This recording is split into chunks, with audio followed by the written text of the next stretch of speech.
All right, guys, welcome back to the Muscle Geeks podcast. Sorry for being late. We have a big show today. It's episode 27. Today we're talking about a whole mess of stuff. Whole mess. So we're doing Terry's back with another Terrifier segment. Probably the last one, right? Yeah. We're breaking down our top 3 favorite cartoon or animated show moments. We're diving into a Hero or Zero lineup with Predator, Badlands, The Running Man, Wicked for Good, and Sisu, Road to Revenge. And, of course, wrapping it up with Nintenbros segment as we revisit Dragon Ball Z, Nappa, and Vegeta vs. Goku. I'm John. 27 episodes. I hope you guys know that. But directly across from me is the smart muscle geek, Derek. What's up, nerds? There he is. Hanging out in the producer area. Terry's back. We didn't have him last week. Welcome back, Terry. Hey! There he is. It's the Terror Bear. And we have 2 guests tonight. The first guest is kind of famous. He's a big deal around Alpha Flight Fitness. I'm sorry, Justin. It's Clark. Clark is here, my golden retriever. We got locked out, and he's stuck here. So he's a muscle geek tonight. And to my right is the man. He's a teacher. He's a fitness coach. Is that what you want to call it? All right. And he's a great dude, and he's a muscle geek. It's Justen Mills. Welcome. Happy to be here, guys. Awesome, man. What's up, Clark? So, Justin, before we start anything, do you want to just talk a little bit about your coaching, anything like that, social media? Yeah, so I've been a full-time phys ed and health teacher for the past 12 years. I'm sure my kids are going to find this because they always do. And then I've been just like personal trainer, group coach for the past, I would say like 10 years, and then recently all about nutrition. Yeah. So it's just been like the missing piece for most people. So it's been pretty awesome watching the progress and seeing people really hit their goals. More of like the Gen Pop people, you know, just moms, dads, just young adults. So just trying to make it work, man. So it's been good. And Alpha's been freaking insane. So shout out to you guys. Thanks. And we got Derek's on a fitness quest. I am. I'm back. Well, I'm not back, but I'm coming back. You'll see. I'm a little chonky right now. But when this dad weight comes off, you're going to be like, God damn. All right. So listen, Dude, Clark might be with you the whole episode. I know. Dude, what's up, dude? Guys, if you haven't already, if you can like this, if you can share, subscribe, send it to someone that you might think would like this, it helps us out big time. And speaking of subscribers, fans, friends, followers, anything, we got a Halloween gift. Whoa. So Shannon, shout out to Shannon Aldette. She's actually coming on next week. Well, day. She got trick or treat baskets. Justin, you're gonna get Steve since he's dead to us. Steve. R.I.P. Steve. You're not dead. I saw you a couple days ago. He's dead. All right. And Shannon actually took the time to like get the candy. We had a candy episode. Right. She took the time to put our favorite candies in the separate bags. So like Derek has his own bag. You know, there's Whoppers in there. Whoppers are number 1, baby. That's Steve's. It's all Twizzlers. I gotta say, I'm really enjoying that Derek has finally found his camera on this episode and has done like 3 direct addresses perfectly punched. Great job, Chris. Great job, Derek. You're welcome. Guys, this is Whoppers. Terry. This is yours. Sponsor of my weight I'm loss coming. journey. And then these are the milk duds in here. All right, guys. So now let's actually talk. Catch me a Terry. I got him. There's utter chaos tonight. Thank you so much, Shannon. Also, our Mario segment this week has to do with Derek. Derek took a trip. Yeah. Where was your trip, Derek? And So the wife and I went down to Florida for our dear friend's wedding, and we made a little vacation out of it, you know? A little fun. We went to Universal Studios, did Halloween Horror Nights, and we also got to check out it's the Epic Adventure Island or whatever at Universal Studios, Yeah. which has Super Nintendo World, and it was awesome. It was the best. Like, I felt like a 10-year-old kid. yeah. Like, as soon as for those who haven't been there, you go in, there's this massive escalator that's going through a giant warp pipe. And they have like it's LED all the way around the inside. Wow. So it looks like you're warping into like Mario Land. And as you get in, you warp into the Mario 64 castle. Get out of here. And the paintings are all in there. And they move. They do like the wavy thing, like when you jump in and they like wave and whatever and make the sound. You can go up to them and they just do that. Oh. And all the music's playing that you're thinking of, and then you go in, and it looks like you're in a giant platforming stage from the games. The way it's all laid out, it's just insane. The landscape is nuts. There's coins floating in the air. You can run up and hit blocks, and like make the sounds. Cool. You wear a power wristband, and you can go do these mini games. Right? You do like Mario Kart, which is VR and real life at the same time. geez. They put you like one of those rail rides. Right. But it's all 8K screens around you as you're going through this track. And you have this visor on that lets it look like you're on the tracks from the game. And it was mind blowing. Wow. When I got to Rainbow Road, I felt like the inertia. I was like, Jesus. Like, So this is like all the immersive things in the cities, but this is just 10 times better. way better, dude. And like, it's so immersive. Like, you can get power ups and like fire shells. And like, you get like points for it and like try and finish and race another team. It's like a team battle. Now, where is this at? This was in Universal Studios. Studios in Orlando, Florida. Yeah. Isn't it It called was- Super Nintendo World? Super Nintendo World. I wonder why they chose Super Nintendo. I don't know. It was pretty super. But yeah, it was great, man. There's a Donkey Kong Country world within there as well. And it's nuts. You can collect the Kong letters. And if you collect all of them, you can go play these bongos. And if you play them in the right, like, secret rhythm, the rhino from the game will come out of these crates. And it's like life size. It just like explodes up out of the middle of this room. But you have to like get all the stuff to find it. There's secrets in the world, just like you're playing the games. So it's a pretty good time. And the minecart ride was great too. Donkey Kong is like a ripoff of King Kong, right? Kind of, yeah. Technically. Is that a future Nintendo segment? That could be a Nintenbros segment. Right- Technically, right he is in. a ripoff of the Popeye villain Bluto. Interesting. That's who he originally was. But we'll Well, you get into know. that. We're gonna know. Save that for another time. Yeah. But yeah, I could rave about that all. What all was one of the segments where you're like, I wish I would have stayed here longer?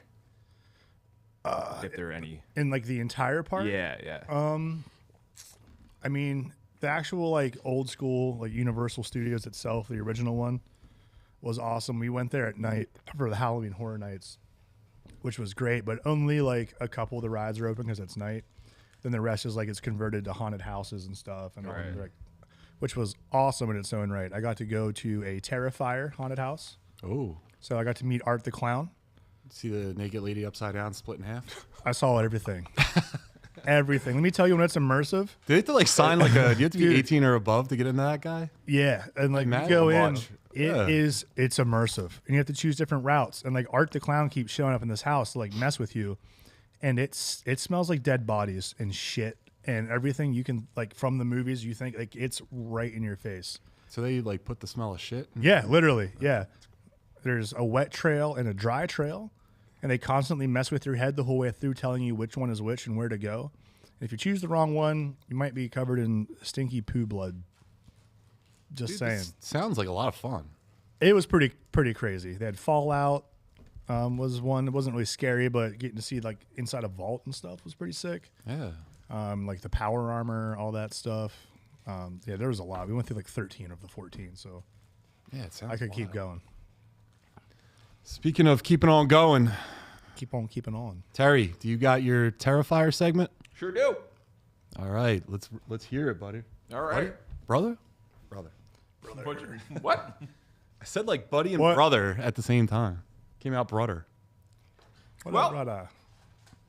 Once again, it's Terry's Terrifier segment. I did not watch Terrifier 3 or 2, but instead I'm going to talk about my grocery store experience that I just had. So I went to the grocery store, and there was a sale. It said 3 for $5 or 3 for $15. You know, it was like $17 off. And I get it, and I'm like, okay, this is great. I got it. I get up to the place. A line starts to build behind me, and the deal doesn't go through. And that's pretty goddamn terrifying when you got something because of a deal and then it doesn't go through and a line is starting behind you, so you're like, am I going to complain? And I decided to complain. I'm like, the only reason this is up here is because of that. Put it aside, son. And he did. And then he called someone over to check, and I'm looking at the line growing behind me, getting more nervous at every minute because I'm like, I am this guy, but I am sticking to my guns here. I'm right, goddammit. The sign said 3, 4, 5 each. And I'm not paying $37 for seltzer waters, okay? And so I'm like, all right, that's it. I'm going to go. I'm sticking to my guns. I'm just taking this prosciutto and cheese because I'm not going to go to a store and not get prosciutto and cheese, right? So I get that. You know why? Because there's 44 goddamn grams of protein in it and only 400 calories. There you go. It's pretty solid. Yeah, that's not bad at all for cheese and processed meat. Who needs a colon? Anyway, so we get the guy to come over, and then I'm like, you know what? I'm tailing this guy. I'm taking this prosciutto. I almost started eating it in the store following the customer service manager as we went over to the sign that said 3 for 5, and I was right. I was vindicated. He's like, wow, you're right. Tell you what, sir, I'll carry these to customer service for you. We'll get it taken out. Guy loads up 3 of the Topo Chico, which I think Derek's chilling on right now. Derek, I need you to show it for the camera. Derek, find your camera. Yeah. Hey! So the customer service rep is carrying out 3 of those for me. He's like, you're right, I'll take care of it. And I'm walking by, and all of the MILFs in the supermarket were giving me the eye like, yeah, I like this guy. He sticks up for himself. He sticks to his guns. He knows what's right. And he makes customer service do their goddamn job. And they respected me, and it felt good. And I got those for the right price with a smile and knowing that I was the hottest guy in the Acme. Hell yeah. That's my Terrifier Terry. segment. America. All right, so These Terrifier segments are getting further and further. there's been 4 Terrifier. of them, and only one was actually about a movie. So are you the person that if you go to a grocery store, are you like waiting for like the opportunity to get a faster line, or you're just gonna be like, I'm just gonna sit here? This is like pre-self-checkout, where you like, I'm just gonna sit in this line however long it takes, or are you just like looking around like which line's faster? No, I'm looking for the fastest Looking for line. the fastest line. The whole time I'm circling around, my head's on a swivel, dude. Yeah. I'm seeing which line's moving. Does Greta have it going in there? Or is a Right. young college kid, but he might be high. Right. And he might be And you're really tall, slow. sir. Are you doing like the overhead Oh, shot? dude, I see everything. I'm calling audibles left and right going down those aisles. Wow, You might be man. thinking I'm going pasta, but I turned into frozen goods. Let me tell you something I do at grocery stores. People drive around the parking lot forever to get the closest spot possible. So I just don't like that behavior because it's lazy. So you know what I do? I park every time I go to the grocery store the furthest spot away. Little Every single nutrition time. hack. There you go. And when I, like anything, I just, like if you go into a fast food restaurant, if I'm getting a burger or something, I never go drive through. Go inside, you're in and out before even the drive through line is Dude, done. absolutely agree. It's But I like you're ridiculous. doing like the amusement park trick or like going to a game trick. Park Yeah. far away. It's going to help you Right. out with that traffic. Yeah. Take And a little walk. On the same line of groceries, there's only one correct answer. You get home while your groceries are in your car. How many trips from your car to the kitchen are you making? Just one. There's Only one you correct. can only do one. Well, it is a little bit more difficult depending where you live. You can't get plastic bags everywhere now. No, man. You're not a So if two you have to trip go, pump. if you have to go paper, I'm just saying today there may have been an accident where I dropped my melons and zucchini. Oh, no. Yeah, fumbled out the bag Is that, all over the parking lot. Tragic. you had a vasectomy? Yeah. No, man. I lost my melons, dude. You know how expensive it is in this Not economy? the zucchini, Derek. Dude, in this You're economy? supposed to keep that. It's actually exactly $10,000, just so you Yeah. know. I was like, oop, I dropped all my fruits and vegetables. Guess I just have to eat all this beef instead. All right, guys, let's get into the. Whoops. Let's get it back on track here. Wait, real quick, can I just talk about last week's episode real quick? I just had Yeah. a couple things to chime in on. Okay. So I agree with John on the Mortal Kombat and Street Fighter. What your take on that? Like, Thanks, dude. super cheesy 90s, but like as a kid, I was like, this is freaking insane. Yeah. You know? And then Street Fighter, like obviously they had the live action, but then there was like a animated movie that came out, and that was probably better than the live action, but still. Is that the one with Akuma? Yeah. Yeah. The live action was fighting? awesome. Live action was on, but the anime, I was like, holy cow. Agree with Derek on Final Fantasy. Thank you. That was on, for me, it's my first time playing. It was on PlayStation. Right on. I didn't know what was going on. Yeah, it's It was first like my time's first, weird. like, okay, whose role is what? Like, what's going on here? But the whole fantasy aspect of it, I was all in. And then I agree with Terry on make the movie how the game was. Don't try to do all this extra stuff. Like, just make it exactly how it's supposed to be. Yeah. Like, that's what people were coming for. They don't Exactly. want to see a different movie from the Yeah. game. Right? And then I would like to see a Mega Man movie. Yeah. I'd like to see a Mega Man movie. You're in the Or right just do like a place. Netflix. Like, You think that translates on screen? Did you No, see not the live. I don't know Amazon what you just Prime? did for Terry by saying that. like it doesn't even have to be live action. It can be animated, but somebody has to do something at Did you this see? point. Did you see Secret Level on Amazon Prime? I did. That was. I need more of that. Such a teaser. I need more of that. Yes. Yeah, that was Because I feel like that beautiful. was like a 15-minute thing. We need all of that. Can't agree more. Yeah, and then last one, it's the face hugger for me. Over the eye monster? Only because this was a couple years ago. Sleeping, all of a sudden my like face was itching, and I was like, "What's going on here?" So there's a vent on our ceiling. I go to swipe my face. I wake up and look, and it's like a yellow jacket that was like basically on its last leg, and I'm like, I'm out. If anything touches my face, like we're burning the house down. Yeah. So like for me, the face hugger is like, since it's too real. Yeah. Like the eye thing, I'm sure is crazy, but the face hugger's too real for me. So Are you kidding me? That thing will rip your eyeball out. You're not scared about that and take over your body. Dude, the face hugger will violate you. yeah, You'll need therapy. Well, I There just it is, think right in the middle. yeah. I'm coming to get you. I'm coming to get you, Johnny. John's worst nightmare. oh my God, look at Well, that to be thing. fair, I do have to Can we get finish that the printed on show. a shirt? No. To be fair, I do have to finish the show, so it might sway me the look other at that side here. thing. I know. It's We got some chat going off early. I know.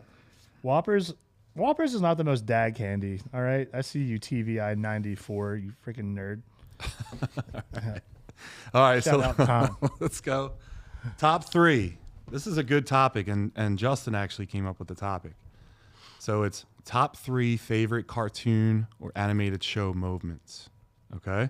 So Justin, how we normally do this is we'll just go around, one round, second round, third round, and everyone will take turns, and we'll have Derek start so you can see how he goes, and then go right after him. All right.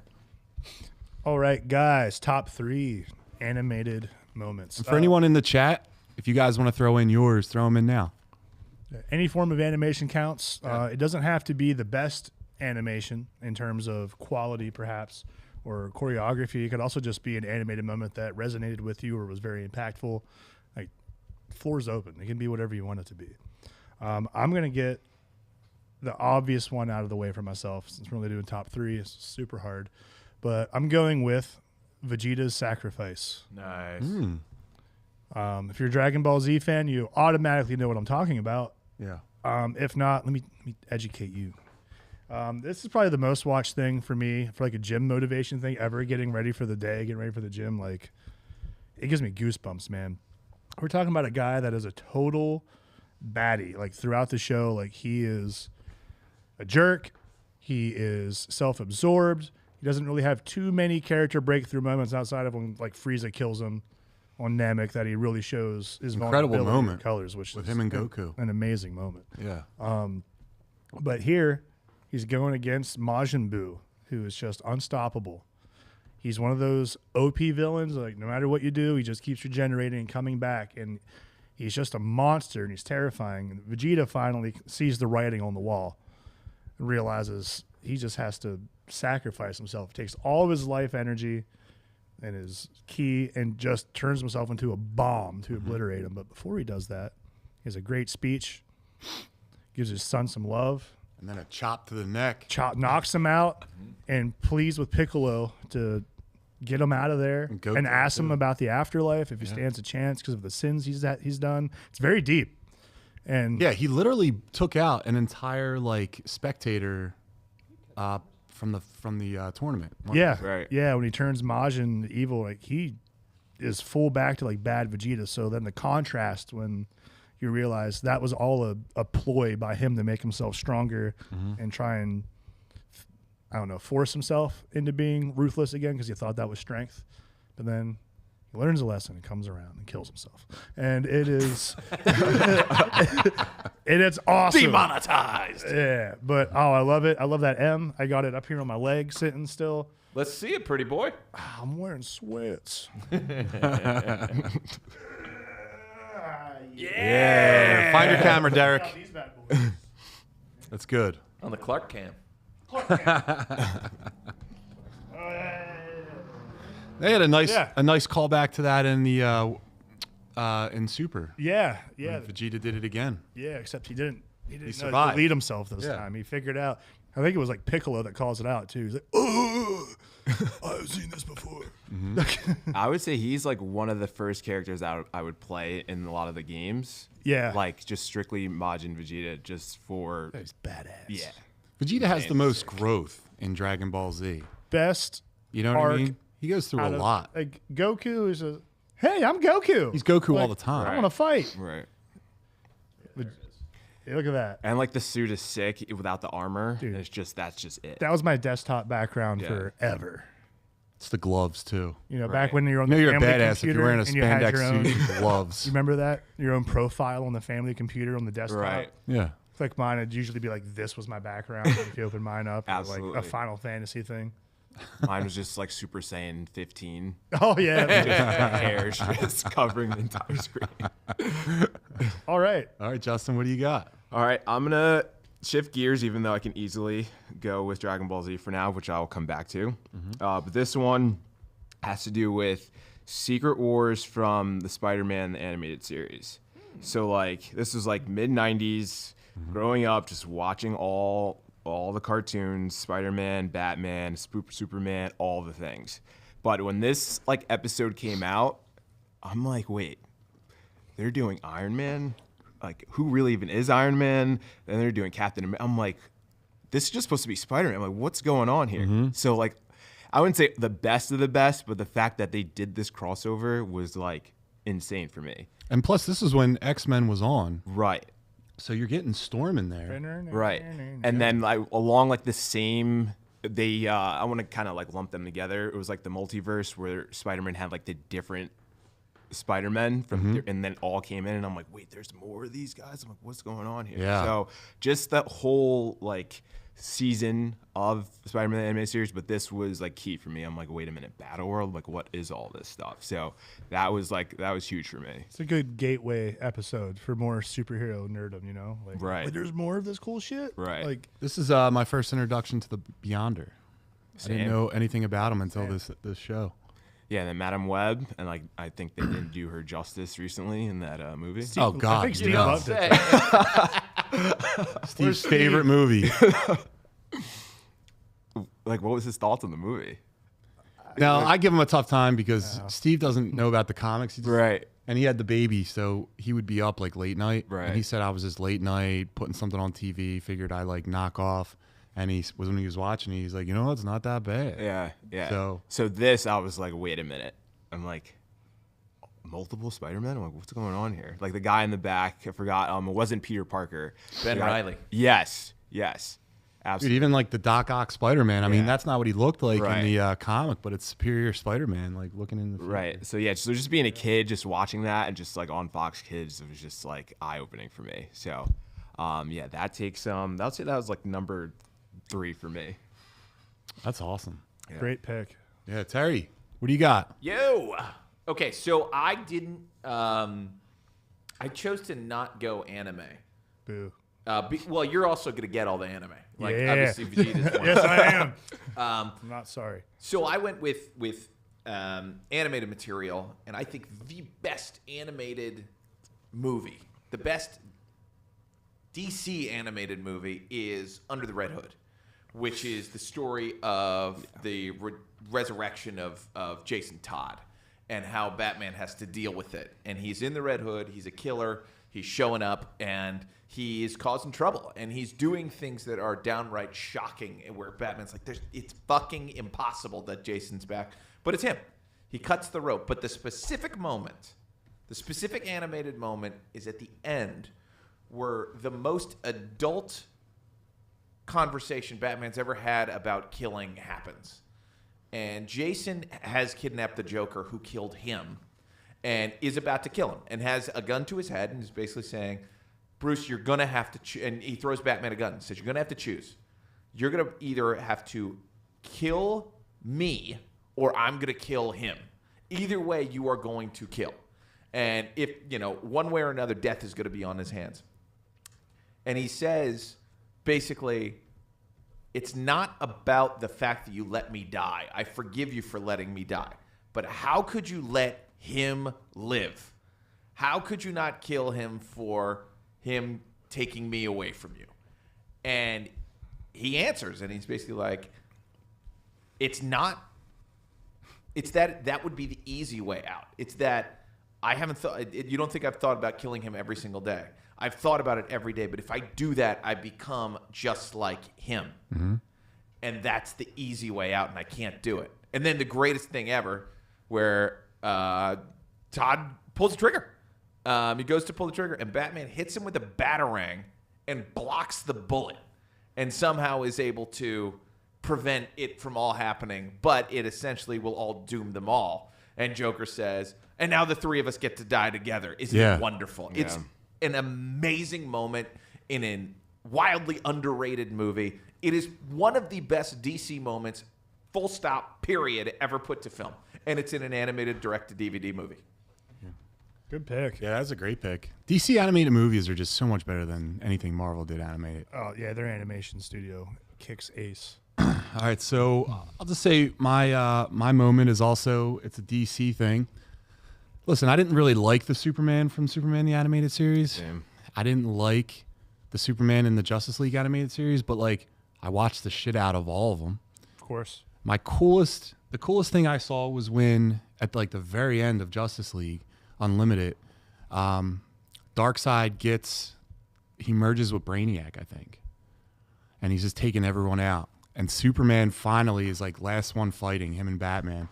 I think he like hits Batman, and he just has this whole like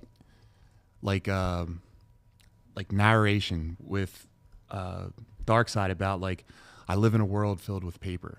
He's like, I'm always so careful to not let loose, but you can handle it if I let loose, can't you?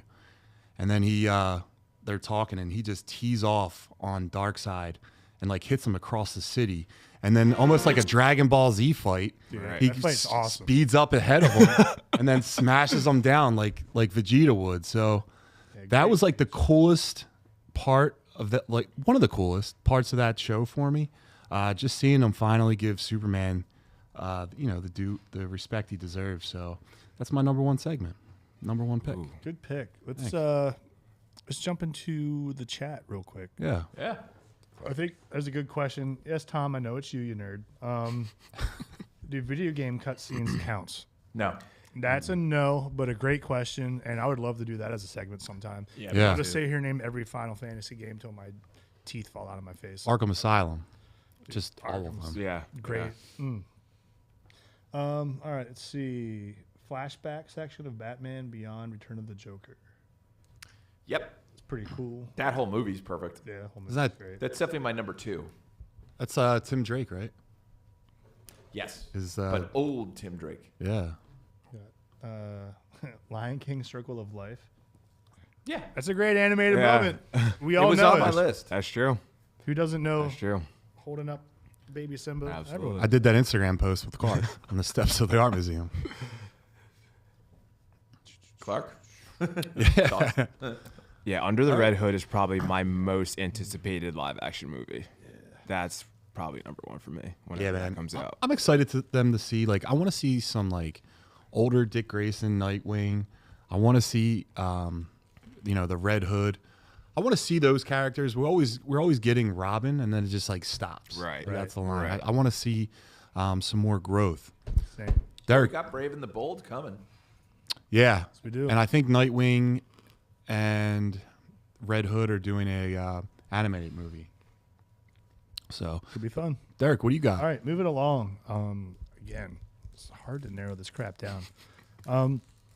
I'm going with one of my favorite scenes from one of my all-time favorite depressing animated shows, Full Metal Alchemist.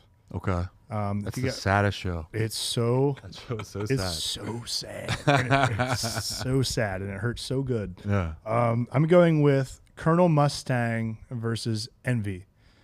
If you've watched the show, you'll know the significance of this scene. If not, Colonel Mustang is this very stoic, strong-willed colonel in this military, and he has the power. He can control flames, right? At the snap of his fingers, he can make the friction turn into flames, and he can turn them up, project them, like do all kinds of fun stuff with it. Yeah. Very calculated guy, very cold. Envy is a homunculi. They're all named like greed, envy, lust, so on and so forth. And they all have like their own powers and stuff too. And Envy kills one of his best friends, Lieutenant Colonel Hawkeye, who's like a dad, has a kid, and like they came up together type of situation. And it's brutal. Like the way he dies, like it's terrible. So you finally see Mustang catch up to this monster and get his revenge, and breaks character. Like he's no longer cool and collected. He is a man on fire, quite literally. And he's just snapping. You just keep seeing the snaps of the animation, and the thing just keeps burning alive. And it's one of those things that can regenerate like very quickly, and he knows it. So he's just not letting up. And at one point it says like, "You'll never like be able to kill me." And he's like, Ichimon's just like, "Good, I don't want you to die," and just keeps just burning it until it just disintegrates into nothing. You can't take it anymore. It is so, like, dude, he's just going nuts. It's just 2 minutes of that shit, like. But this is pretty late into the series too, so if you've gotten this far, you are emotionally connected to this too. So that's one of my all-time favorites. Man, that's cool. I never saw that. It is worth watching if you want to be really depressed but have a fun time doing it. I love that show. All right, Justin, what do you got? Anything depressing? It might be for you because I heard you before the show saying make sure it's not this guy. I hate him. So for me, it is Teen Gohan. Ugh. Teen Yeah. Gohan. Now,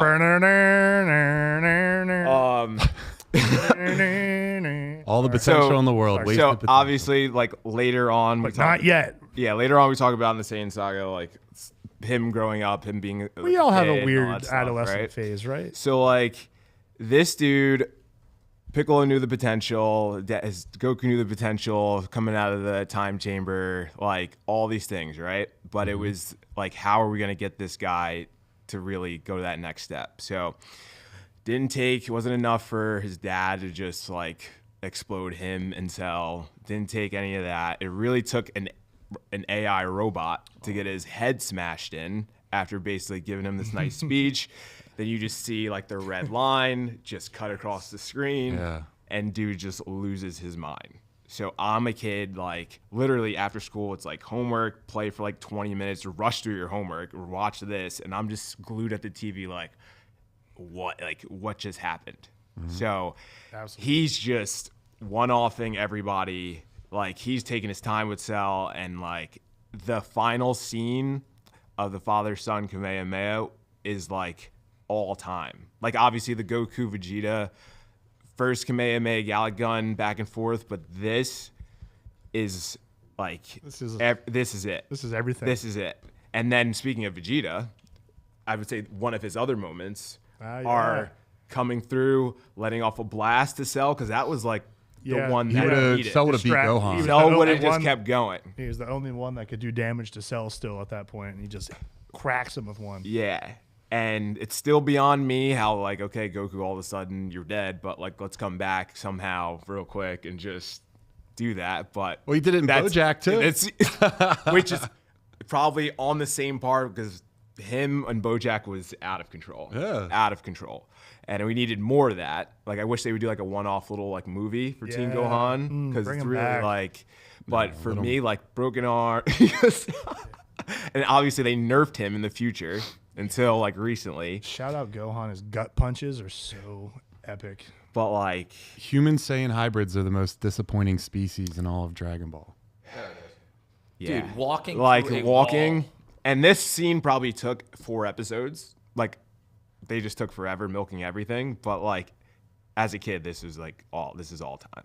This is all time. Why do you think future Gohan didn't know about being at a higher level of Super Saiyan? What do you mean? He could still go Super Saiyan 2. Yeah, he lost an arm. Future Gohan. Oh, that one. What? Because He didn't get to sell. Because in this that didn't one. happen. Yeah, and that one, the androids had already won. He was too young. Yeah, he got Yeah, killed what by is he like in 17 his? and 18. What's never he in his fought like late perfect. 20s, early This 30s? is a different timeline. But aren't I guess because the Human Saiyan hybrids aren't bloodthirsty. They're not war. Plus, they were just surviving. At that point, he's not really training. He's just fucking running for his life the whole time. Yeah, but then you get like Zenkai boost. I don't know if they get it as much as the full-blooded Saiyans do. I don't know. Total disappointment. See, when his father's not around, he gets right back into being a weak chump. Got chumped by the androids, and those future androids were weaker than the androids in the current timeline. How? They're the same robot. They mention it. I'm not lying about this one. How can an I know android for get 100% stronger? chance. Because then when Trunks came back, remember he was Super Saiyan and he was fighting them, Get him, Ethan. and he's like, I think he's even stronger. They're even stronger than the ones from my time. I'm telling you. I think all-time favorite Android is not even from DBZ. It's from GT, Super Android 17. Yeah. Super Android 17 is one of the only Was cool like- things that came out of all that. Yeah, that was. Yeah, they need to make him canon somehow. Wasn't he absorbing Yes, Goku's? literally everything. Which like Just pissed me off absorbing because everything. Goku knew it and he kept Just shooting. absor- Yeah. Yeah, man. yeah, All right, Terry. Just- What do you got for second pick? Well, I mean, the answer is going Super Saiyan for the first time is really. It's hard to get past that one. I mean, I think only what we just talked about is a little bit beyond that. But now I'm distracted because all I'm thinking about is Dragon Ball Z. I have That's a okay. super That's okay. final one that I don't want to reveal just yet. So let's think. Let's think as a team. Okay, there is a because I don't want to say Goku, but it's Goku going Super Saiyan. Does anybody else have that? Yeah. Okay, But I so haven't. I had it'll be 4, revealed. so you're good. he knew. You knew you're from the future. Yeah, we're good. All right, From the Future John. Future John. I'll go with Nightcrawler and Wolverine in X-Men '97. Ooh. I think that was. That First of all, I don't think awesome. Wolverine got any respect in X-Men the Animated Series. He was, because of his healing factor, he was kind of like Kenny, because he would be the guy that the villain would show his power by like messing up Wolverine because he could return. This scene, it's Wolverine is saving Jean from Sentinels, and they're like, "There's nothing getting in the way now," and then Wolverine just goes like, "There's 6 things in your way," and then Nightcrawler shows up and says, "Actually 9," and he has a sword in each hand and then a sword in his tail, and then there's like no more words spoken.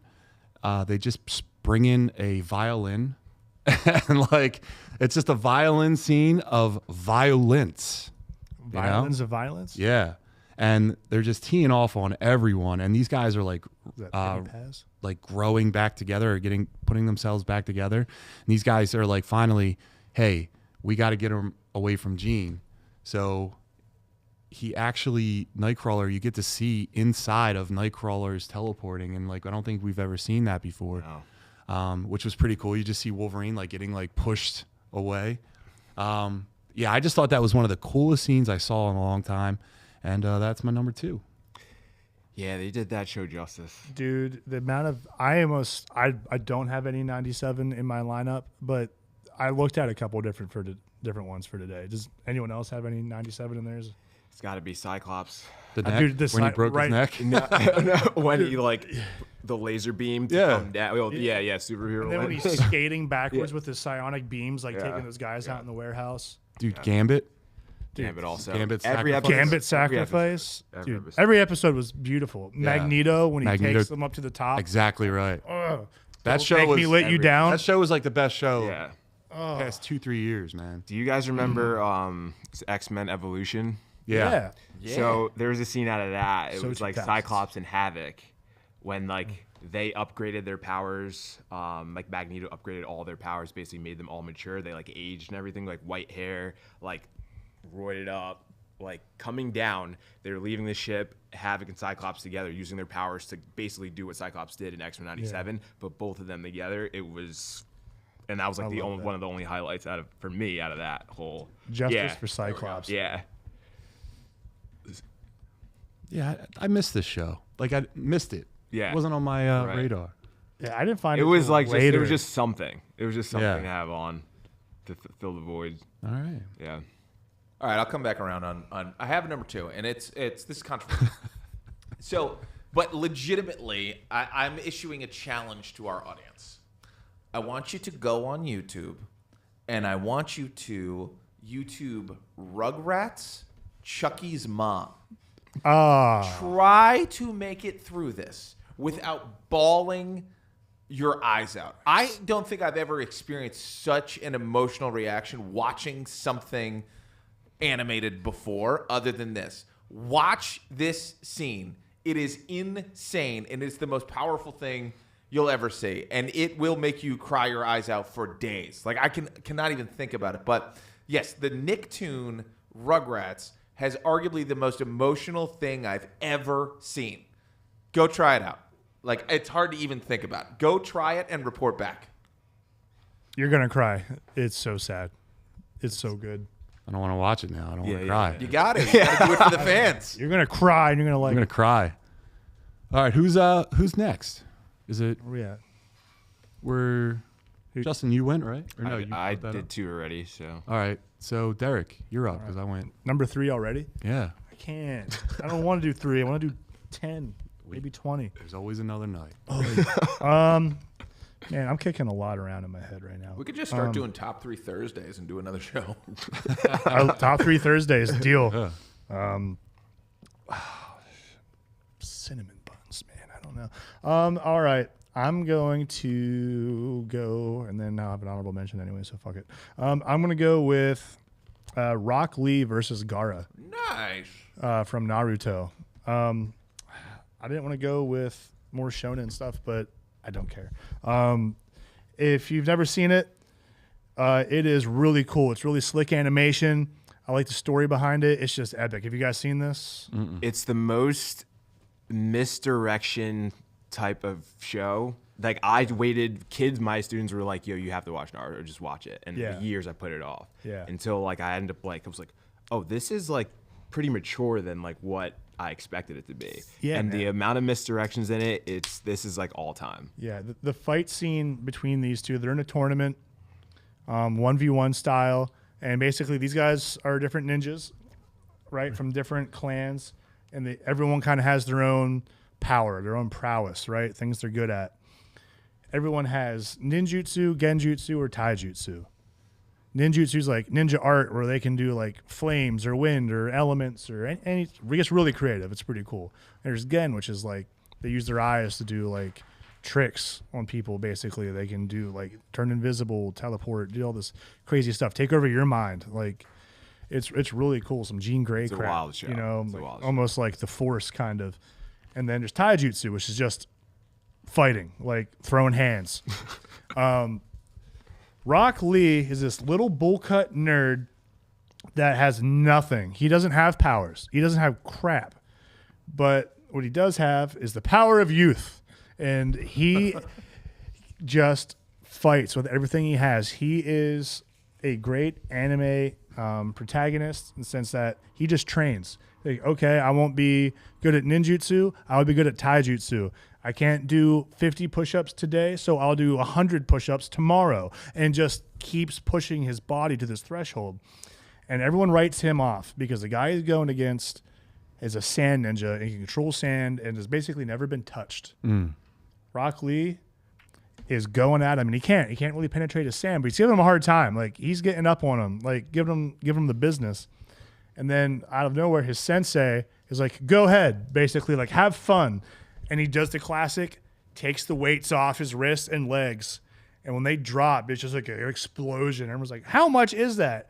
He starts doing like Dragon Ball Z shit. There's a lot of callbacks to that. Woof, just snapping around. And this kid can't keep up with his perfect defense. Yeah, it looks like he's powering up with Super Saiyan. Dude, it's nuts. But the choreography and the fighting in this is a lot of fun. Even if you don't want to watch the show and you just want to watch a really fun fight scene, check this one out. The show is chock full of them, but this one happens to resonate with me the most. Great pick.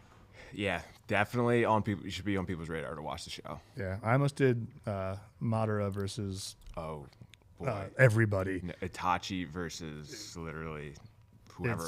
Yeah, dude. Love that one. But all right. Justin, what do you got? So we talked about Goku powering up for the first time Super Saiyan. So like I think everybody's moment when they saw that, they're like, okay, this is like a next step, right? This is not just Kaioken. This is like, okay, this is what people have talked about. All right, these are the myths. This is what's happened. So like it's a whole, I don't know, 10 episodes of him fighting Frieza, or like the last, like getting off of planet Namek, all of that, right? So we're like, okay, Goku's on this other planet. We don't really know where he's at. So it starts off on the next Cell Saga or Android Saga, where it's like, okay, there's this spaceship, Frieza's back. Like, what are we doing? And out of nowhere, there's just this figure that we don't know who he is at all, but he just is standing there, just purple hair, just like sick, just aura farming with the jacket, with a little small, but he makes it work somehow. And he's like, listen, Frieza's like, there's no Super Saiyans. There's no more. There's just Goku. And he's like, yeah, I don't think so.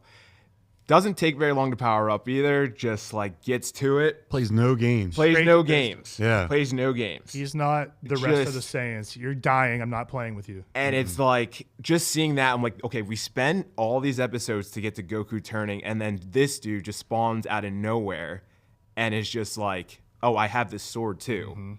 And I also am throwing 20 gang signs to get to this power freaking blast. He's the epitome of 2000s cool. Yeah, right. Just like the dad is like, nope, we'll see you later. And then Frieza, like, what do you got?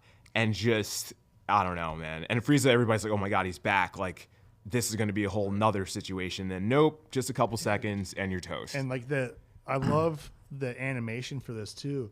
Because it goes into slow-mo, and then it goes into old, like, samurai shit, where he just goes... And you just see the screen just... splits in half. It's... Dude, so you could make... good. I mean, when you think about the Android Saga, right? Everyone thinks it's Gohan's story, you know what I mean? But you can argue that it's Trunks' story, start to finish. I mean, the end of the Cell Saga, doesn't he go back to the future, and he takes out the androids, wipes and them then out, he takes out Cell? Yeah, he's able to be the hero, which it's like comes he back puts- around in Super then, which I hate that he comes back and he's not shoulder yoked. Like, come on. And I'd want him to beat it. He was my favorite when I was like watching this back in the day. I'd want him to be at like Super Saiyan 3 too, or something. And then Bojack, like when he powered up to fight Tien and that, and it was just like, dude, like yoked. Well, they had to take him out, right? Because like, look at that. If him and Frieza were around when Cell was fighting Gohan, John made me look like he probably could have. He might have had the power to eliminate Cell. You know what I mean? Oh, yeah, dude, he was knocking on that door. So they had to. There he is. Same thing with Bojack. He could have done some business, so they had to take him out. You know what I mean? Yeah. But he did get his one win. Yeah. And we also talk about how sick it is when Goku comes back then. And he like assesses him and just does like the finger with the sword. He's like, oh, you just saw this guy wreck Frieza. He's like, no. They quickly remind you who the guy is. Yeah, he's like, I am still the man. Wild. Just so you know. Wild. That was so cool. Great pick. Terry, what do you got? Alrighty, this one is for you, John. Oh. I thought of this a long time ago. The greatest Superman moment is not in a Superman movie. It is instead in an animated movie. The greatest Superman moment is someone wearing the S shield, believing themselves to go do the right thing for truth and justice in the American way, and because it's the right thing to do, facing certain death is what makes a Superman moment. Someone saying Superman as they go and do it because they were inspired by Superman is another level. This is one of the best scenes of a hero I know that exists in media, and it is at the end of The Iron Giant. In The Iron Giant, he's a damaged Martian robot who is there to destroy the world. A bunch of other robots are coming. There are UFOs coming, and they're going to destroy the world. Now, when he landed, he landed and hit his head, so he has a dent in his head, and he meets this little boy named Hogarth, and Hogarth teaches him right and wrong, and to do so, he introduces him to the concept of Superman. Says, this is what Superman was do. You need to be like Superman. They find out he can fly. And when he flies, he says, Superman. It's also Vin Diesel, which is pretty cool, is the voice. But there comes a moment at the end where he looks down at the little boy who's his best friend, basically says, I have to go do this because I'm Superman. I have to go destroy everything out there, and it's going to cost me my life, but it's the right thing to do because that's what Superman would do. And he turns around and flies off into space, and everyone's crying. Hogarth is screaming no, and he goes up, and he says Superman and flies into the UFO, exploding it and himself, destroying himself, total sacrifice place, and saves the 1950s world where Jennifer Aniston was Hogarth's mom. Amen. It's one of the greatest scenes in any movie ever, and it is the defining Superman moment in animated or film media for me. All right, that's a great Sick pick. Are you doing honorable mentions? Oh, hell yeah, brother. All right, so then it doesn't matter which one I say. So since we're doing a sad boy episode of animation, I'm going to go back to Justice League Unlimited. There's an episode where this character Ace, and she is OP. She's able to like transform, like world bending, reality bending, and she changed the whole world around. And I think Batman was the only one left, but she was also dying. So they had this thing to give her, and to like peacefully take her out. But I mean, she was just already dying. So Batman actually goes into the world that she created to talk to her, and he's just sitting there with her, talking with her, waiting for her to die. I forgot about this. And like, there's just, and it's got to be Batman, right? Like this guy, badass, orphan, just showing the most amount of empathy. And this whole thing got to me. Even like her voice in this was so like soft, and you just feel like terrible for her. It's terrific acting. It's one of the strongest, like the scenes that stuck with me for over 20 years. That's my last pick. That's all I got. That's a great pick. Thanks. And super sad. Very sad. So sad. Yeah. Do you have any quick honorable mentions we'll run around? I'll run two real fast, no long-winded ones on this, just because I want people to know about them. If you've never seen My Hero Academia, there are tons of sick fights in that show. I just started it. It gets a little like cringy in some spots over the seasons, but one in particular, it is a Vegeta moment for sure. But there's this dude named Endeavor who controls flames. And I didn't put this in my regular thing because I had a flame thing, the Vegeta thing, but it's like a combo of the two. And like he's fighting this Nomu, which is just crazy mutant creature, realizes he can't beat it up. So he just engulfs himself in flames. And the animation of how they do it is sick. He just looks like an exploding sun, like over top of this city. And like he's supposed to be dead. And he's just still, at the end, he's standing there with his fist raised, like in the middle of the city. And there's just like helicopters, the cameras on him. And everyone's wondering who's going to be the next big superhero. And this dude's just there, completely broken, but not letting anyone know. And then my last one would be from Yu Yu Hakusho. Ooh. From, I got to throw, if you've never seen Yu Yu Hakusho, old school 90s anime, if you like that style, you got to watch it. This is from the Dark Tournament. It's one of the best in anime. And this is when we get to see Dragon of the Darkness Flame. Oh, you went a different way on that. Yeah, I know where you think I'm going, but which is great too. But yeah, this dude is in the tournament. He's your Vegeta type cast to just make it quick. And he can control this fire dragon spirit from hell, quite literally. And it's so hot that he kills another flame demon with his own flames. But it's so powerful and moving. It's one of those, like, you know, zoom out of the world and you see this giant black dragon with lightning shit just decimating the entire tournament. It's a pretty fun time. That's awesome. I could talk about it all day. Yeah. Anyone else have any? One real quick. Yeah. Solo leveling. If you've never seen it, you need to. Gotta get there. Immediately. I don't want to. There's no specific scenes I don't want to talk about. It's like only like 2 seasons in on the anime, and it's just out of control. The guy just levels up. He's like connected to like a computer. It's like he's like gaming, and like he levels up every kill he gets. So it goes to like speed, agility, strength, and like intuition, like all of these things, and it's one of the craziest shows I've ever seen. Nice. So that's probably taken it over for DBZ for me. Terry, do you have a honorable mention? Yep, I got 2 for you. Again, My Hero Academia. It is the scene where Deku becomes a hero for the first time, where Bakugo, is that his name? Yeah. His bully has been captured by this thing that is suffocating him. And All Might, who's the hero, can't do anything because he has this disease where, like, every time he goes into his form, he like starts coughing up blood and can't do it. But the kid's gonna die. All Might's there. There's a bunch of other heroes there. Everyone's too scared, and Deku's like, just runs in and goes after him and has no idea what he's gonna do, but he's gonna save this kid. He literally says, "I don't know. My legs just started moving, and now I'm here." And as he's doing it, that inspires All Might to say, "Fuck it," and goes into his full mode. He does a Detroit smash on the monster, and he says, "This is just after he told Deku he will never be a hero." And he says, "Man, I am such a piece of shit. I am full of it. Being a hero is about risking your life to do the right thing. Thank you for inspiring me." And then he kicks the shit out of this. And it's all because Deku had the guts to go in. And from that moment on, All Might's like, that's the guy. That is the kid. And it's a great moment. Just watch, even if you just want to watch that on YouTube. It's great.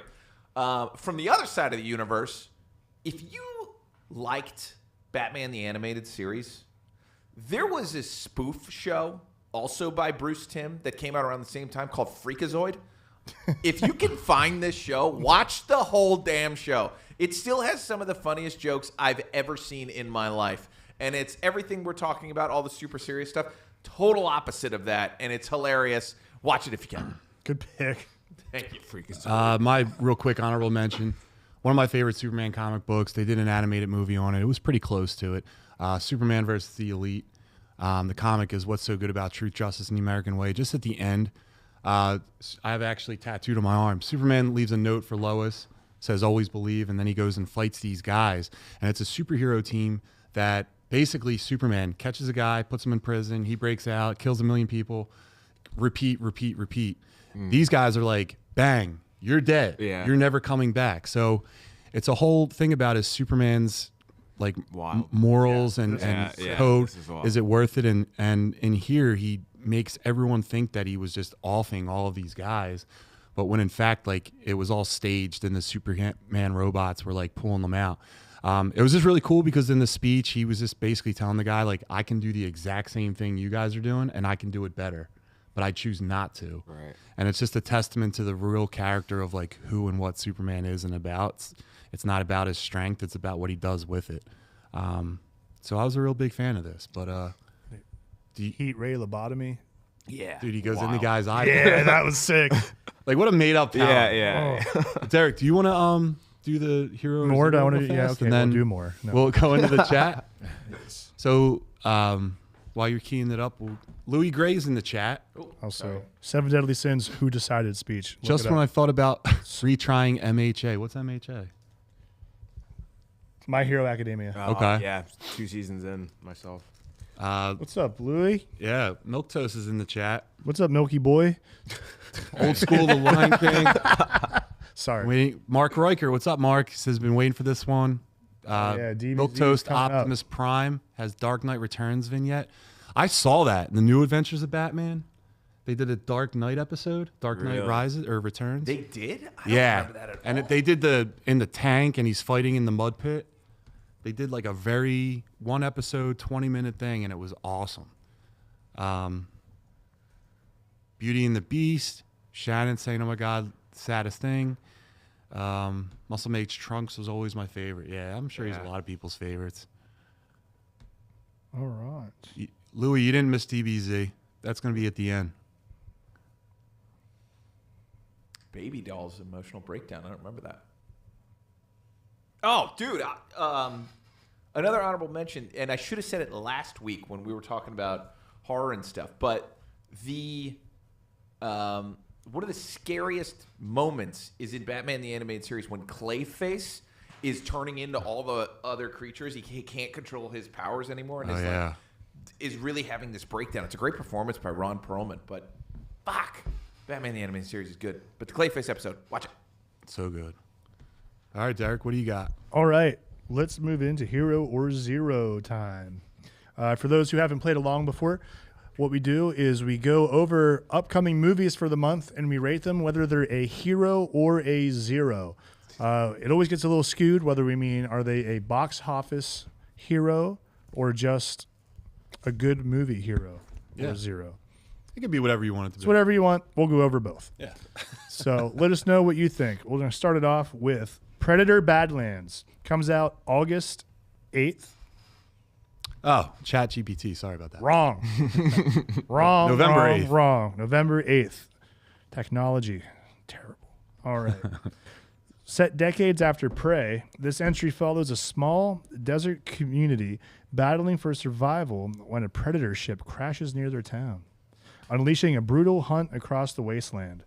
Budget is estimated around $85 million. And what do we think, guys? Can Badlands bring the Predator franchise fully back after Prey's success, or will PG-13 rumors and franchise fatigue send it into extinction? John, how you feeling? I don't even think that's a description of the movie. I think that's totally different. But yeah, so I'll start double checking. It doesn't sound right at all. No. Listen, this is one of those movies that I was excited about when they announced it. I was excited with the first trailer. Every trailer after, I've gotten less and less excited about. I didn't think this would be a movie with humans in it. Then they show the army or someone that they're going through. They got a PG-13 rating, so you're like, how can Predator movie be PG-13? And now I'm saw in this last scene from the movie where like the dad's telling the brother to kill the Predator that we're following through the story. Man, I don't want to see that. I just want to see a Predator on a proving ground, being a Predator that's trying to become a Predator. So that's like all I want to see. I don't want to see. I don't want to see a story. I don't want to see a Shakespearean story of father, son, all that stuff. I just want to watch Predators be Predators, man. What do you think? I'm gonna go zero myself. I think it's probably a little fatigue. Just because I feel like you guys talked about this last time where it's like none of them are really connected. They're just they just make them. And I think the animated movie, towards the end, there was like a little bit of a connection, them showing all of the past guys. Yeah, shows that girl from Prey. Yeah. So like that was cool, kind of. But like this, again, like just make him just doing cool stuff the entire time. Yeah. Like now the girl's like attached to him, and then there's going to be a lot of like comedic relief, and it's like, what are we doing? We don't want that. No. And that's going to end up happening. Yeah. And I don't know. I just feel like they might have spent too much, and probably a lot of it went to like CGI with the girl or whatever. But I just feel like they're not going to make as much. It's going to be one of those, hey, I watched Predator, I'm just going to go to see it. I think it's because I lucky watched if it them breaks all, even. Yeah. So I don't have high hopes for it. Derek, what do you think? I'm going zero. For everything you guys said, I want to watch it because I want to watch some fights, some kills. Right. Yeah. My is playing devil's advocate. I could think that maybe the rating is because it's not blood. I know. It's goo. If it's or yeah, different colored, all that. That is a workaround, perhaps. But I don't know. We went to the movies recently and got to see like the last clip for this movie, last trailer. It looked fun, but I don't think that fun. Yeah. Like I think it'll be something I'll find when I'm streaming at home. all right. Terry, do you have an opinion? I think it's going to be a hero, actually. I think that buzz is pretty good on this one. I think there's more new Predator fans than old Predator fans, and that's going to carry it through. I think Prey did so well that it kind of changed things for people. So I think it's going to end up being a hero. All right. Fingers crossed you're right. I want it to be good. Yeah, I agree. I love some Predator, baby. All right, moving along. A baby Predator would be cool. Wait, really quick. Do you think that this is like a retcon of how predators become predators? Or do you think it's just a step to get to where Alien AVP was? Good question. I think we're just looking at how they become warriors in their tribes. But again, they're probably not going to connect it like all the other ones. They're step. All right, Derek. Just do the animated one again. Yeah. Yeah, seriously. Just keep giving us that, Seriously. please. All right. Up next, we have The Running Man. Oh! I don't know if anything I'm reading is true now because I have to. Release date March that over. 21st of 2026. Yeah. It's all wrong. All right. So we got a Glenn Powell movie. He's just powling all over the place. He's powling around. We got a modern retelling of Stephen King. Classic about a man forced to compete in a deadly televised manhunt to win his freedom, blending social commentary, dark humor, and explosive action. We got a $90 million estimated budget. What do we think? Can Edgar Wright's kinetic style and Glenn Powell's rising star energy elevate The Running Man into a fresh cult classic, or will it fall victim to reboot burnout? Justin? Yeah. I'm going to go hero. I'm not going to see it myself in the movie theaters, but I'm only saying it's a hero because the Baby Driver it's like the same directors, I believe. That movie I enjoyed. Glenn, people are going to go to see him. I'm not going to go to the theater and watch it just because I feel like I would wanted a darker tone of this movie because I feel like from the trailers it's just more like comedy, like doing action and comedy. But I want a little bit darker of a tone. Obviously, I want higher stakes, but I feel like it's just kind of like a spectacle of a movie is what it looks like to me. So I do think it's going to do all right. I think with 90 million, you said. I feel like that's going to break even, if not go over. But yeah, I'm just not going to go see it. But I think it's going to be okay. Right on. Terry, is Glenn Powell, is it going to be successful? Hero? Pow! Right in the kisser. Yes, it's going to be a hero. And I think they're being, we're looking at it on the screen. They strategically moved the release date so that it's not really coming out against anything except for Keeper, which is funny because Louis just brought that up. So I think it's going to win just because I think people believe in this movie. Edgar Wright's never made a bad movie. I think the studios are going to get behind it. I don't think they spent too much money on it. This is Glenn Powell's star moment too. Like if it is successful, it will be that we are declaring Glenn Powell our movie star. We haven't had a movie star in a long time, so this would be basically declaring, okay, we're going with this guy. This is going to be our new movie star, and we'll see. It's going to be based on the strength of this movie, but it's going to be a great movie because it's an Edgar Wright film, and I think it's going to be a hero. I'm going to say it's a 0. I think it's going to be a good movie. I don't think anyone's going to see it in the box office. I think this is something that you watch at home on streaming on a rainy day. I don't really think people are really into this type of genre anymore. You know, the action star is kind of dead. Like I would go to the theaters for Predator over this. 100%. All right. But you know what? He's a hot man. Well, he's Your the only girlfriend person will over go. you I would want to have Booster Gold, as you know. Terry is Booster Gold. God damn it. Your girlfriend would go to see this movie. Right. So that's a difference. Then I'm your girlfriend. I want to see this movie. I am the girlfriend now. I'm the girlfriend now. But no, What movie did we see together, Derek? Did we see Dragon Ball Superhero together? yeah, Yeah. it was awesome. It was awesome. We cried together. Remember? Damn right. Oh, Go. Because fucking my real dad. What a punk. that's right. Oh, right. Moving along. Wicked for Good. Release date November 21st, 2025. We got director John Chu, known from Crazy Rich Asians and In the Heights. We have everyone coming back from the first part. We have part 2, the Wicked adaptation, which continues with Elphaba and Glinda's story as they face the fallout of their choices and fully embrace their roles as the Wicked Witch of the West and Glinda the Good Witch. We have $150 million estimated budget.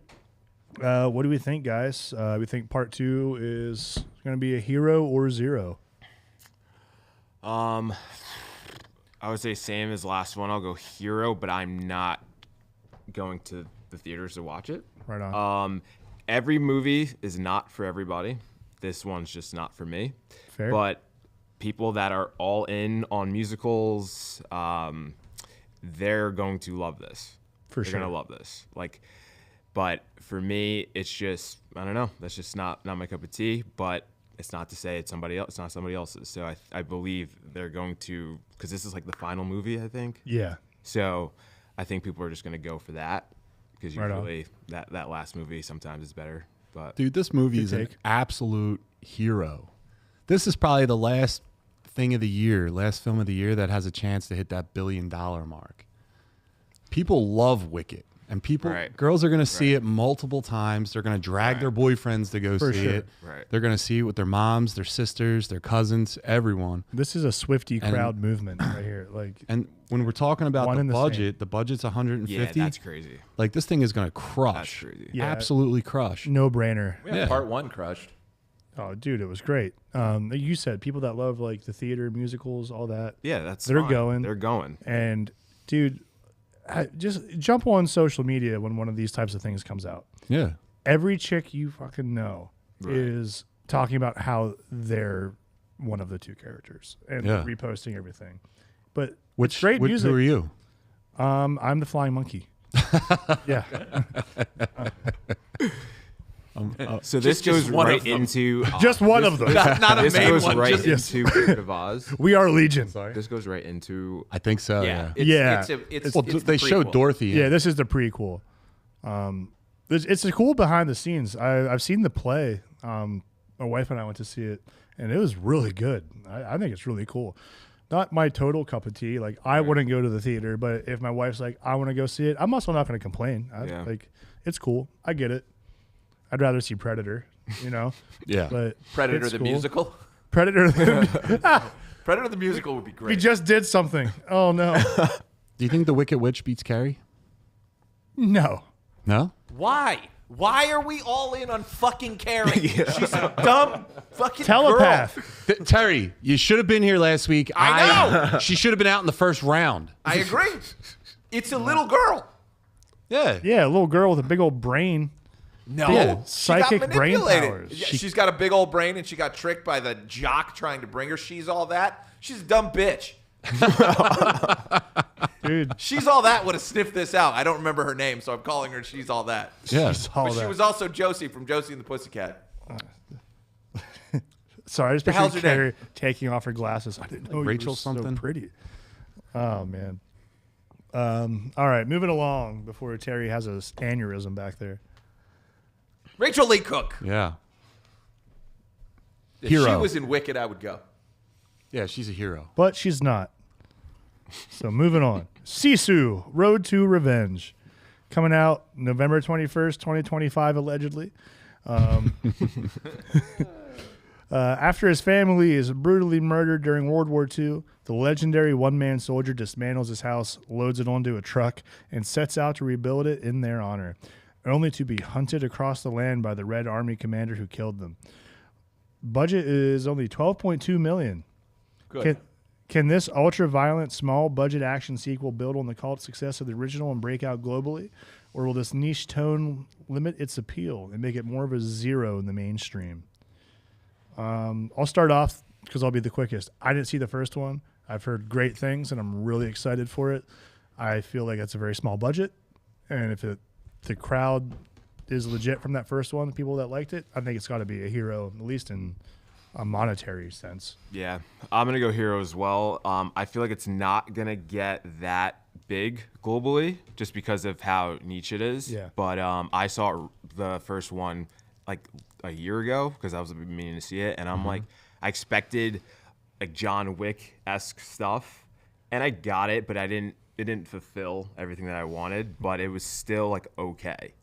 But seeing like this is coming out for the sequel, I'm like, okay, like we'll see what happens. But for 10 to 12 million, I feel like they're gonna, yeah. They've already, I feel like they built a little cult following here that they're gonna go see it. What is it normally, like 2.5 or 3x your budget to make a profit?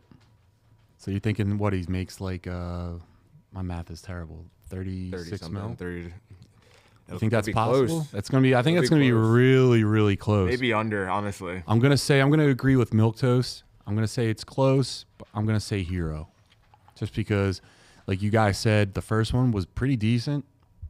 Build up a cult following a little bit, and those people are gonna come out and be hungry to see the sequel. But there's like no marketing. Like when you guys sent it to me, I'm like, oh, this There is. is coming out. No. I'm like, Right. So they're just here it is.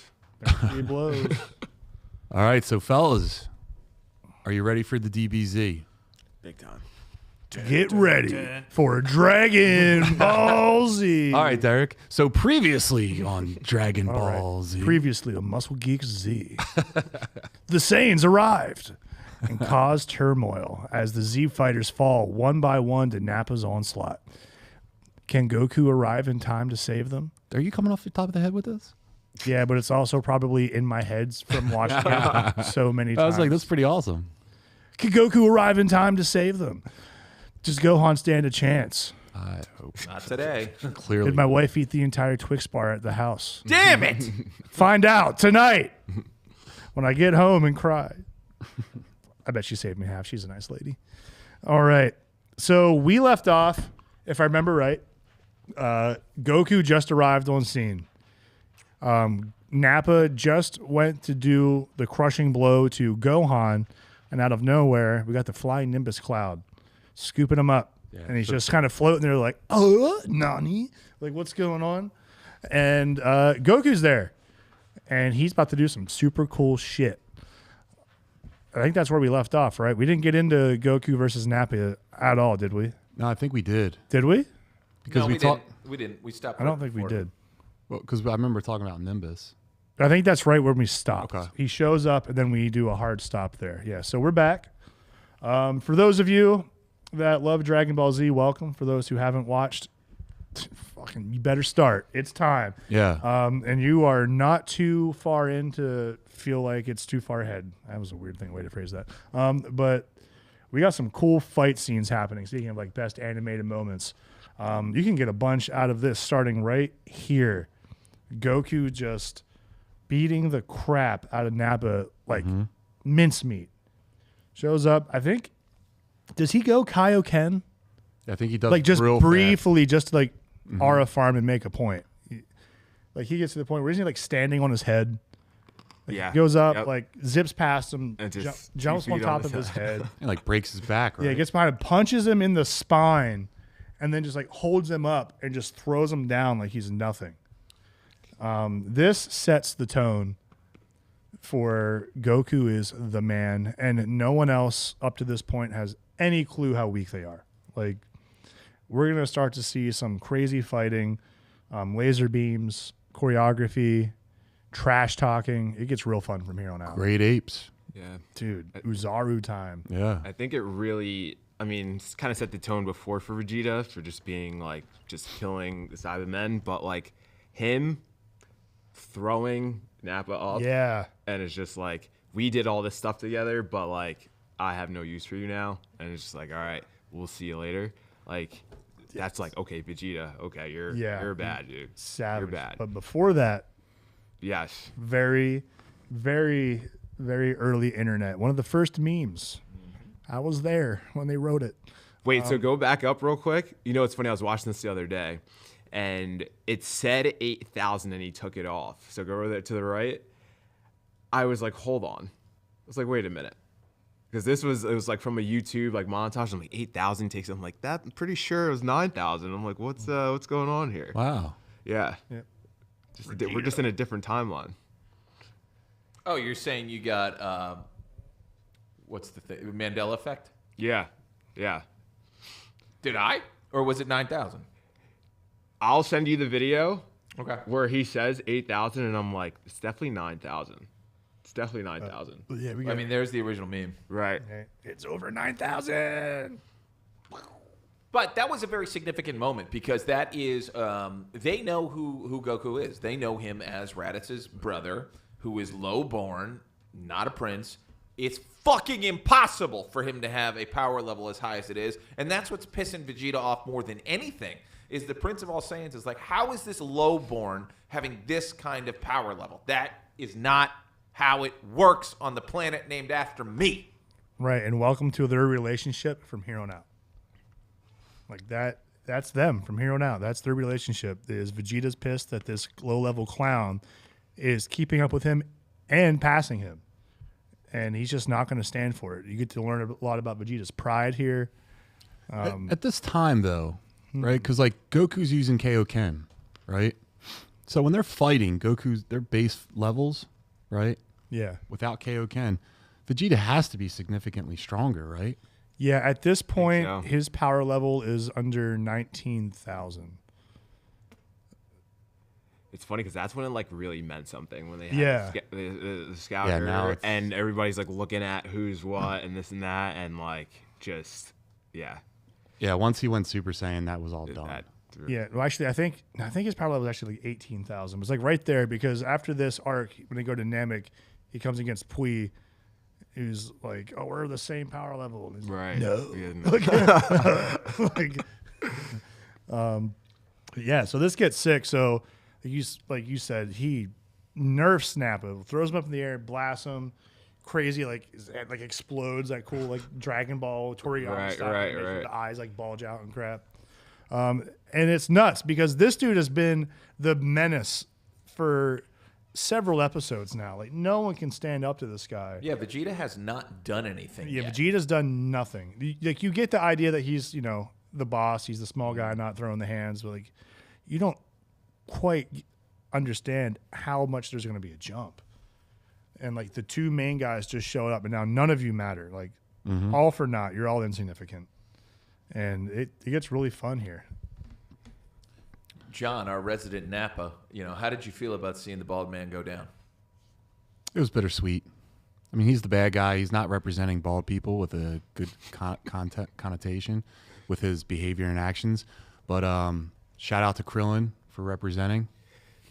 We appreciate you, Krillin. Tien, I thought at times you could be the strongest, but you're not. Krillin was bittersweet. about it before, like obviously in the future when he's like, "Oh, I'm running away." In this, he was like, "I'm going in. I'm getting my ass kicked." But We talked about it. He's the one that cleared house. He was on the Cybermen going. -1. He was about it, Dude, He was about But it. he also, let's not reveal it yet, but he shows that he is Right. the biggest, baddest dog here. Yeah. His run on Namek is great. Right. That dude is sick. Right. He's a great tag team partner. Like, Yeah, he's a good team player for sure. He's a good strategist. Strategist? Yep. strategist. Strategist. What is this? That seems a little more Strategery. He's very. Thank you, guys. But one time, real quick, for the soundtrack, I don't know, like I think Dragon Ball Z Kai, they like made it more like, I don't know, 80s, like it's like a different soundtrack. But the whole DBZ, like the music is perfect. Yeah, like Perfect. That's Faulkner that does. that's Yeah, all those. yeah, dude. It's insane. So good. Louis, you guys should do a Sparking Zero tournament for one show. Sure. Only using characters in the arc you guys are on. Yeah, if you want me to run house, I will. He hasn't even played it. I'll lose. I haven't played it. I'll button mash. Yeah, He hasn't even played Sparking Zero. Tear Bear, Tear I'll be Bear. Nappa for this one too. Terry Bear and I used to have some nights playing Fighters. Yeah, Fighters Z's awesome. That was Daima it. content's coming to that. Yes, it is. Do you think they knew at the time that like Vegeta was gonna end up having this like change of heart, or do you think they always would? Well, no, it's supposed to end after Frieza goes Super Saiyan. That's it. I mean, one of the That's coolest supposed to be things it. about Toriyama is he was famously making it up as he went along. Sure was. And a lot of the connections we made later. And he's like, oh, yeah, I guess that is true. I'll write that in. Like, he forgot about things as he was doing. He's just very famously doing this on the fly, and that's what made him such a titan. Like, there wasn't that much forethought in a lot of this stuff. But he was always smart in, like, here's a warm-up, and now here's the big bad. You know, you could say in Frieza, it's like, here's Form 1. We didn't know about the final forms that were coming later. In this, it was like, Nappa's the appetizer, but Vegeta is the dinner, and it does not disappoint. This is, hands down, the best fight in Dragon Ball Z, full stop. And you don't really see the Z fighters together much after this. No, after this, you don't get much of it. You get some fun training from them when King Kai's playing it. And they for beat the filler Ginyus. content. Yeah, when they get to fight the Ginyu Force, which I use for reference a lot when people try and make fun of the Z fighters for being weak. Like, Ginyu Force was strong as hell, Yeah. and they gave them the business. Also with Toriyama, I don't think I don't know if he planned this because obviously he's making it as he went. But when Vegeta powers up, you remember what the color was? So it was like purple. Purple, yeah, man. And then now, Ultra Ego. So it's like There it is. Obviously, that's not probably what he was thinking. No, he Probably didn't. not, but No, we're he gonna run it. He definitely did. Yeah, let's run with it. He definitely did. Yeah, like Yeah, dude, come on. that purple Gallic on. gun, Yeah. iconic. Yeah, Yeah, man. And then And just the way it's positioned of, you know, when you go into that fight, Vegeta's always above. He's the highborn looking down on Goku. Like, it's drawn that way. Right. And when it's time, and, you know, Vegeta's kind of a bitch when it comes to losing games. And he's like, well, fine, I'll kill everyone. And he jumps up to throw this giant Gallic gun down, and the only thing that can save it is Goku. And Goku puts himself between the Earth and this beam, and there is the best beam struggle. I think it's the best beam struggle that there's ever been. And it was the first one. Kinda. I won't disagree. yeah. I think a lot of shows even took that little duel. Yeah, and this just went was with it. the inspiration, Yeah. the blueprint for a lot of shows. But before even that, there is a lot of good fighting here. Right, Like just these normal. guys are running hands, bouncing around the canyons and all the rocks, going at it, and you know they're kind of like building this like mutual like respect of like, oh, okay, like I got to step it up. Like this guy's for real. Yeah, they do a lot of stop and talk. Yeah, a lot of that. It gets a little long-winded in some spots, but it's what cool. Dragon These Ball guys Z are is. getting, you know, that's how it is. But wait, like, I was hiding 5%. But what's really cool though is the Kaioken is supposed to be this like Trump move. Vegeta gets a taste of it one time, takes his licks, and then when Goku goes to do it again, you get to see how smart Vegeta is, where he just wipes away. He's like, I've seen this before. I've been on other planets. I've fought enough battles. Like, you're not going to get me with this crap. And Goku has to start getting desperate and making a plan. And this is when we see him like actually start to like bulk up as he powers up. Yep. And it was just like, okay, like Yeah, this is what we need. This is the best physical representation of jacked Goku, right? Yeah, he's absolutely massive. Yeah, he's nuts. So he goes up to it, Kaioken times 3. And King Kai's like, no, no, Goku, don't do it. You're going to die. Yeah, look at my thick boy. Look at this guy. That's a thick boy. That's peak form right there. Be careful, Goku. Yeah. You gotta be careful, Goku. not the. Oh, that's terrible. Oh my God. That was more Chiaotzu. That sounded like Nibbler from Futurama. There's many Saiyans out there, Goku. I got a really good King Kai. Good. Hey, it's me, the King Kai. Planet, you know, I'm walking here. But all right, yeah. So they're going at it.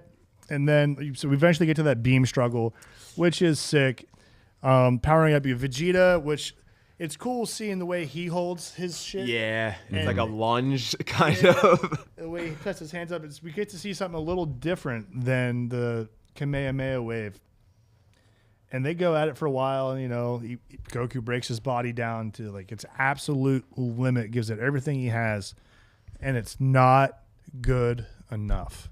And at this point, I remember being a kid, like I was nervous. I'm like, what is gonna happen now? Like Vegeta keeps fighting, and then from here, I'm a little fuzzy between here and Great Ape Vegeta. I think Goku wins. It was- but Vegeta's not dead. Yeah. Right. They're Vegeta- basically talking and going like, yeah, this is over. But No, he's like, no, it's not. Like, he's still alive somewhere. And Vegeta's just sulking. Oh, It's right. like, This okay, is- enough's enough. Right, he lands, doesn't he? Like come back, and then he throws the moon up as like a Right. inspiration. Yeah, I think he takes like an energy. Yeah. Yeah, and this is a funny throws it thing. up. This is where Vegeta talks about Bardock for the first time. This is the first time Yeah. we hear about Goku's father, who in the OG is a brilliant scientist who invented the false moon.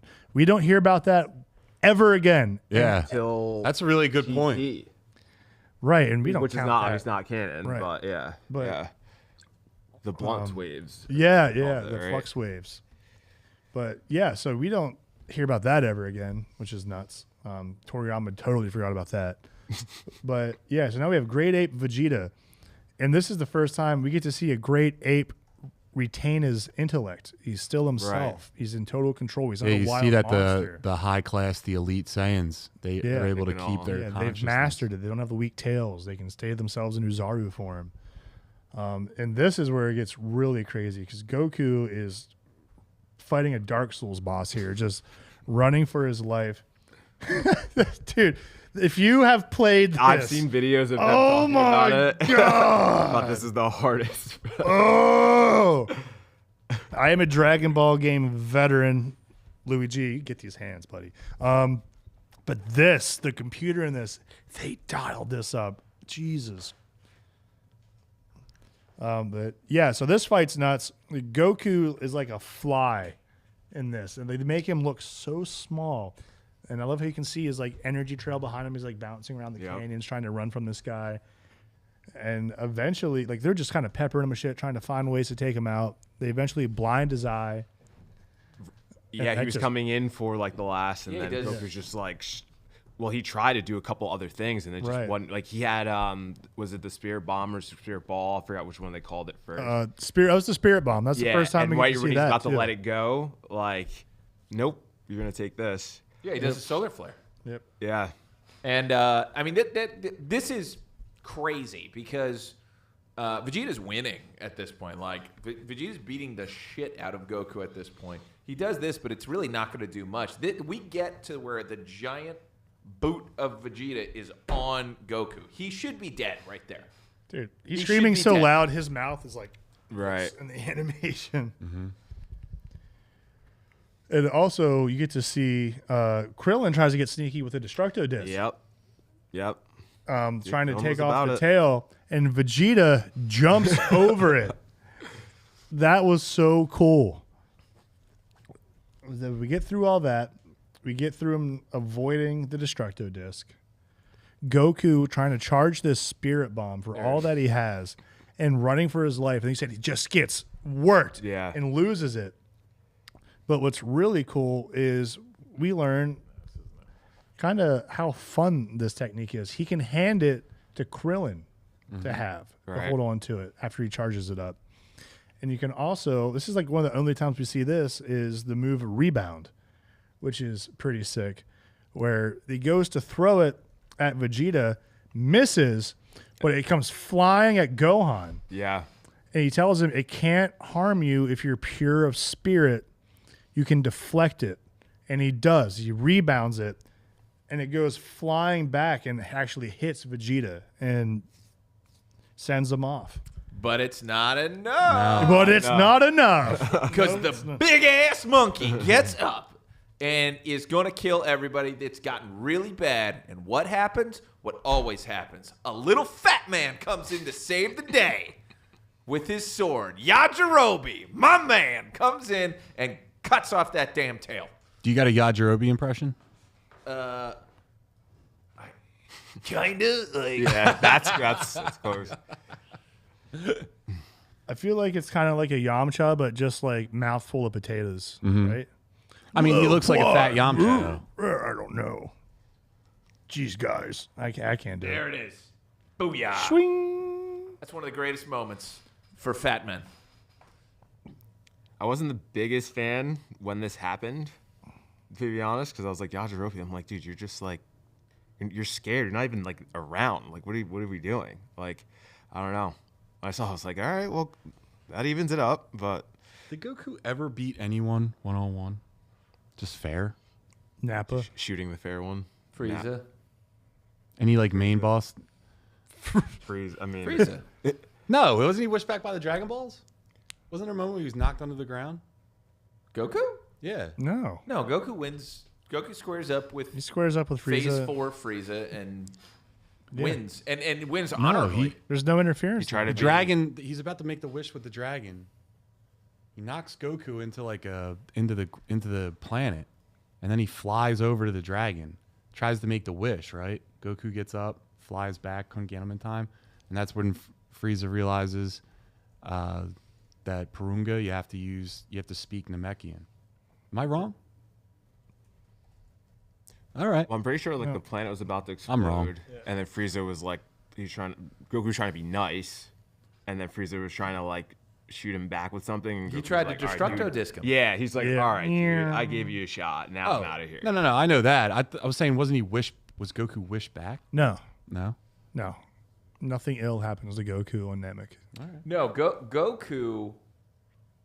Everybody gets wished back, and Goku sends them away and tells Gohan, "Get the hell out of here," and he's just gonna figure it out, after that. But Right, He goes to that planet to learn. Yardrat. its mission. right. but anyway, Yajirobe. we ain't there yet. So, But yes, Goku Yeah. definitely Fat doesn't Man have many comes fights, through. So No. I mean, Frieza was still alive and came back. I don't that's consider that true. a win. But it's also not. Frieza only Wait, came what do back you through the mean? power of money. Goku only won because he saw his best friend die. Yes. Okay, But he would have lost if Krillin wasn't there. So he always needs someone to help him. you don't know that. Oh, he needs someone to die. 100%. Yeah, he needs Krillin to make a great sacrifice. Louis, real G is moving silence like lasagna. Did you mean Yajirobe, or do you mean Yajirobe like all fat guys move like lasagna? Either way, I like it. All right, so But that's also not the end, right? no, Correct. crawling into his ship, right? Yeah. So Well, Vegeta. I thought Gohan. Well, Gohan ends up becoming. Gohan goes Oh, crazy right. because Yeah. that false moon's still up there. Right. Yeah, we so totally forgot about Yeah, that. so Vegeta was still like ready to do stuff, and he's trying to like just go. He's like, Roger, get out of here. Like, you're done. Like, you can't face you face to face. And then basically starts beating up everybody once again. And they're like, listen, we have this option. Gohan, look at it. And the Right. boy just now he has no control at all, which is fine. But starts giving Vegeta a run for his money. Right. Yeah, this is a really fun part because Vegeta's completely wore down at this. Gohan is yoked. Yeah. Right. And Gohan is strong as hell, but he doesn't. Like you said, he's berserk. He Yeah. doesn't. He doesn't Yeah, he's a understand. rage monster. Going after everything. Right. And I mean, Vegeta does manage to take his tail off. Gohan goes bananas. With That's funny. Krillin's. Right. With Krillin's Destructo Disc. All right, so Gohan beats the shit out of Vegeta, right? And it's kind of the trump card. So technically, Gohan saves the day as a mindless ape. But then the real G of the series is Krillin. Krillin picks up the sword when he sees Vegeta trying to crawl back to his spaceship, and it's like, fuck off. You die. Evil dies tonight. Is pretty much He what was Krillin ready says. to do Fought on Halloween. Right. Yeah. Like Krillin's a real one, man. it. Yeah. But that knucklehead Goku Says, no, don't. I want to fight him again. And basically is like, no, let him go. And they let him go. And it ends with mercy. But Krillin was ready to do him dirty. And what do you guys think? You think Krillin should have done it? I would understand if he did. He killed all his friends. Absolutely. But like Batman or Superman, the great ones understand that just because you can doesn't mean you should. There you go. I don't know if that's the case in DBZ, though. Goku just wants everyone to live to get stronger to give him a better fight. Right. And It's then- kind of selfish. And then become their friend, and then they fight the next big bad boss. Well, Krillin only kept the girl alive because he wanted to bang her. She actually died, and he brought her back to bang her, which is worse. Wild. He brought back a robot. Well, Krillin saw Actually, the AI no, he movement coming. He knew what was coming. He's a smart guy. I believe when he brings them back, they come back as humans. Right? No. No. She remains in it. Her and her Took brother. the bomb out, They get rid of the bombs, but they remain androids still. but they have a kid too. That's Yeah, what I'm talking about. She mentions that when Marin shows up, is that she actually retained some of her human parts. When she's not like fully, she's technically they're cyborgs. This is a big thing. They're called androids, but they're technically cyborgs because they still have some human parts in them, such as And 17 has kids too, or 16, 17. 17. 17 has kids too. Oh, we missed this. Derek does have an impression. Derek does a great impression of 16 as his head's about to get stomped in during the Gohan Super Saiyan 2. Do I? You do. Go ahead. Let go. I don't know. Is that it? Do I have one? Gohan. Gohan. Let it go. Let it go. Do it for the birds. And Cell's like, fuck you, man. But yeah, Saiyan Saga is I think one of the. It might be the best. It might be the best saga. Frieza. Freezer. Well, I think this saga goes to a lot of other shows, For sure. and they pull from that of the two, the main guy, then the guy that's the Vegeta-esque, and just make the whole show about that. Yeah, you get the boss before the boss, and that guy's cannon fodder. Yeah. So this is definitely the inspiration of multiple things. So this is the For sure. inception. Absolutely. And we love it. I feel like I don't know. I feel like I could have done a better job describing this one today, but I forgot how long the fight between Goku and Vegeta and these guys is. It's a lot more episodes than you would think. Yeah. But it's nowhere near where we're going. No, it only gets bigger from here. We've got Namek. They got to get to Namek first. That's the Right. whole thing. Well, and if you guys remember, watching the original Toonami run, the Toonami run ended in the middle of the Namek run, so you never found out what happened at the end of Namek. You could only watch the whole thing from Raditz to halfway through. So you probably saw this Saiyan saga more than any other saga if you were watching it in real time on Toonami. Yep. Because it kept repeating, and every time it got better. Every time. It is such a good moment in Dragon Ball. The drawing is peak. The feelings are peak. It is a rival who has another form. So we start getting the next form. All of it starts right here with Vegeta, and it's incredible. I mean, if you really look at the Namek saga and the Cell saga after, all of its bones are made right here in the Saiyan saga. Absolutely. Absolutely. Ew. Luigi thinks the Cell Saga is perfect. All right, guys. Last thoughts? Anything? I mean, that was pretty. Pretty good. I'm Yeah. excited for more DBZ talk. Chat, get more involved with DBZ talk. Yeah. Talk about your favorite stuff. It is We'll nice cheer for it. revisiting all this stuff again. Actually, It Luigi was really saying a is. bunch of stuff. He was talking crap when playing Sparking Zero. Nappa really got deleted. Wait, what was the thing about scroll up to the Wicked Witch? Wicked Witch of the West didn't even make the tournament. Who's the council making these decisions? Next year. Yeah, this is Bardock for life. Yeah, Bardock. That movie was actually pretty good. Yeah.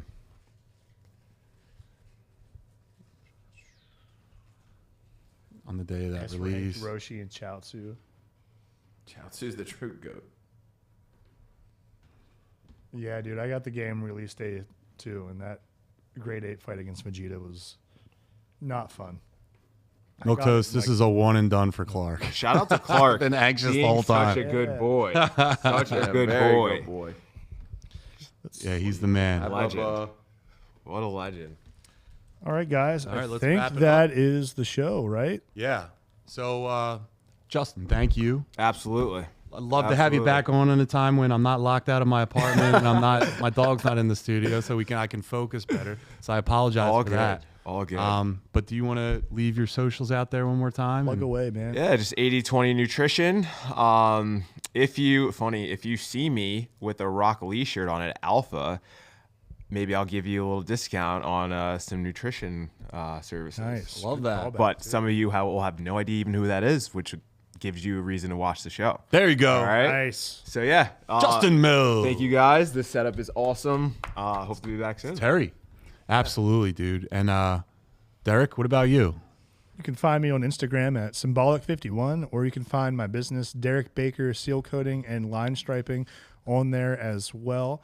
Hit us up for all your seal coating, line striping, crack repair, pothole filling, and other needs. Clark. What about you, Terry? You can find me on the social webs under the name Vicious Marshmallow. So give Vicious Marshmallow a follow on Instagram and TikTok and YouTube, because it's me. This version of me, the podcast version of me. And guys, this is Clark. So Say hi. We're going viral. Hey, He's big boy. miserable. Oh, Thanks for coming on the show, buddy. We love you. good job, Clark. Don't say anything if you enjoyed the show, Clark. But guys, make sure you follow us on all the socials on YouTube at The Muscle Geeks Podcast. That's it. This is episode 27. 27. 27. the books. And we'll see you guys next week. Talk to you later. Wait, one last thing. What? Say something bad about James Gunn. Yeah, I absolutely hate everything about him. He's a beta bitch. Clicks. All right. Good night.